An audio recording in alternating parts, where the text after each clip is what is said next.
Hi అండి. ఓం నమో వెంకటేశాయ్. జై చిన్నమస్త.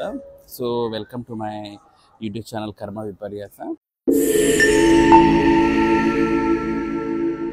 ఈరోజు మనము పంచమహాపురుష యోగాల్లో ఒక యోగం గురించి మాట్లాడుకుందాం. దాన్నే మనం శశమహాపురుష యోగం అంటామన్నమాట. సో ఈ శశమహాపురుష యోగం మనకు శనిగ్రహం నుంచి వస్తుంది. అంటే శనైశ్వరుడు ఇచ్చే ఈ యోగాన్ని మనం శశమహాపురుష యోగం అంటాము. మరి పంచమహాపురుష యోగాలు అంటే 5 ఉన్నాయి. ఓకేనండి. సో అందులో ఈరోజు శశమహాపురుష యోగం. శశమహాపురుష యోగం శని ఇచ్చే యోగం ఇందాక చెప్పుకున్నాము. మరి శశమహాపురుష యోగము ఎటువంటి రిజల్ట్ ఇస్తుంది, ఎటువంటి జాతకులకు ఎట్లాంటి రిజల్ట్ ఇస్తుంది అని చూద్దాం. నెంబర్ 1, శశమహాపురుష యోగం ఎలా ఫామ్ అవుతుంది? శశమహాపురుష యోగము ఫామ్ అవ్వాలి అంటే ఫస్ట్ లగ్నం నుంచి 1, 4, 7, 10 అంటే కేంద్రం అన్నమాట. కేంద్ర స్థానాల నుంచి 1, 4, 7, 10 ఈ దీనిలలో ఫామ్ అయినప్పుడు మనకు శశమహాపురుష యోగం అనేది ఫామ్ అవుతుంది. మరి ఒక్కొక్క స్థానంలో ఒక్కొక్క రకంగా ఈ యోగం అనేది రిజల్ట్ అనేది చూస్తుంది. చూడండి, ఒకటవ స్థానం అంటే ఆత్మకారక స్థానం. తర్వాత చతుర్థ స్థానం తల్లి, గృహము వీటి మీద. తర్వాత సప్తమ స్థానం అంటే కలత్ర స్థానం. తర్వాత రాజ్యస్థానం, దశమ స్థానం. సో ఒక్కొక్క ప్లేసుల్లో ఉన్నప్పుడు మనకు ఒక్కొక్క రకంగా రిజల్ట్ అనేది ఉంటుందన్నమాట. మరి చూడండి, శశమహాపురుష యోగం ఉన్న జాతకులకి నిజం చెప్పాలంటే కష్టాలు ఎక్కువ ఉంటాయండి. పేరుకు అది యోగం, కానీ ఎప్పుడు కానీ ఆ యోగము దాదాపు 35 సంవత్సరాల పైననే బాగా యాక్టివేట్ అవుతుంది ఆ యోగం. అంత లోపల నాకు తెలిసి, అంటే నా ఎక్స్పీరియన్స్లో నేను అనలైజ్ చేసిన చార్ట్స్ ప్రకారం అయితే శశమహాపురుష యోగం అంత ఎర్లీగా అయితే ఎవరికి యాక్టివేట్ కాదు. ఎంత లేదనుకున్నా దాదాపు 35 ఇయర్స్ పైననే అది యాక్టివేట్ అవుతుంది. మరి శశమహాపురుష యోగం ఇచ్చే లక్షణాలు ఎలా ఉంటాయి అంటే, ఇక మీకు తెలుసు శని అంటేనే పని అంటారు అన్నమాట. సో శని ఎక్కువగా వర్క్ ప్రెషర్ని ఎక్కువ ఇచ్చేస్తాడు. మీకు ఎప్పుడైతే తన ఓన్ హౌస్లో అయినా మకరంలో కానీ కుంభంలో కానీ శని ఉండి అది 1వ స్థానము లేదా 4, 7, 10 ఈ స్థానాల్లో ఉన్నప్పుడు ఎక్సలెంట్ రిజల్ట్ ఉంటాయి కంపేర్ విత్ మిగతా భావాలతో పోలిస్తే. అదే మీకు శని ఒకవేళ చూడండి,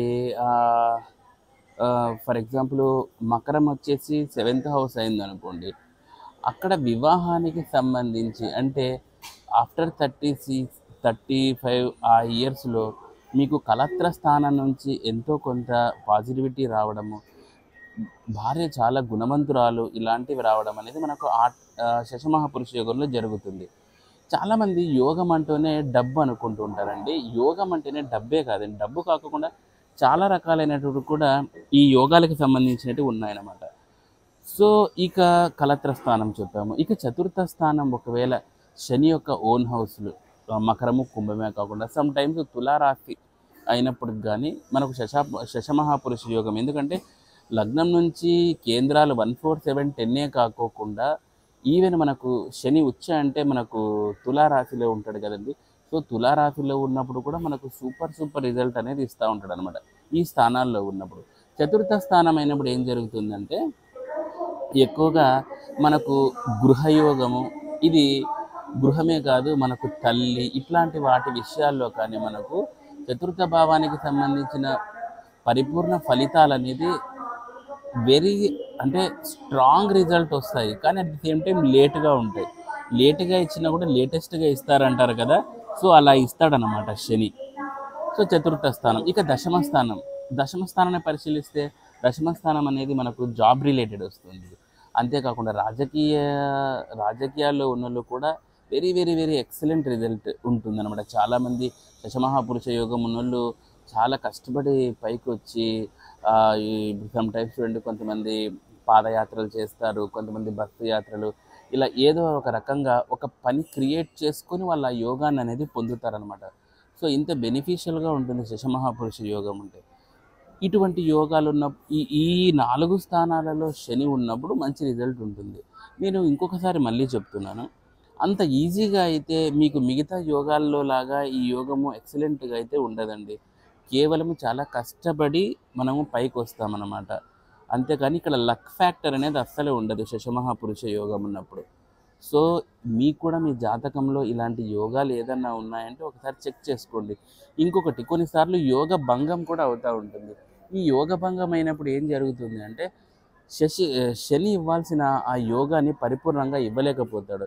ఎస్పెషల్లీ సమ్ టైమ్స్ కేతువుతో కొన్ని స్థానాల్లో ఉన్నప్పుడు ఆయన అస్సలు ఇవ్వలేకపోతాడు. అట్ ది సేమ్ టైం రాహుతోటి కూడినప్పుడు కూడా సమ్ టైమ్ అంటే కొన్ని యాంగిల్స్‌లో తర్వాత ఆ క్లోజర్ డిగ్రీస్ కూడా మనం ఒకసారి చూడాల్సి ఉంటుంది. ఇలా ఉన్నప్పుడు కూడా శని పర్ఫెక్ట్‌గా రిజల్ట్ అనేది ఇవ్వలేకపోతాడు.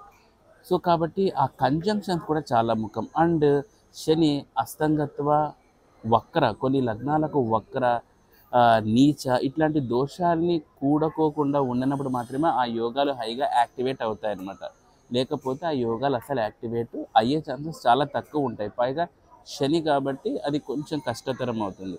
కాబట్టి మీరు కూడా మీ జాతకంలో ఈ యోగం ఉందో లేదో ఒకసారి చెక్ చేసుకోండి. సో ఇదండి ఈరోజు శశమహాపురుష యోగం. ఇంకా ముందు పంచమహాపురుష యోగాలో ఒక యోగం కంప్లీట్ చేసుకున్నాం. సో మిగతా యోగాల గురించి ముందు డిస్కస్ చేద్దాం. థ్యాంక్ యూ సో మచ్ అండి. Thanks for watching my YouTube channel. And share చేయండి, లైక్ చేయండి, సబ్స్క్రైబ్ చేయండి అండ్ కామెంట్ చేయండి. Thanks for watching. ఓం నమో వెంకటేశ్వర. జై శ్రీ నమస్తే.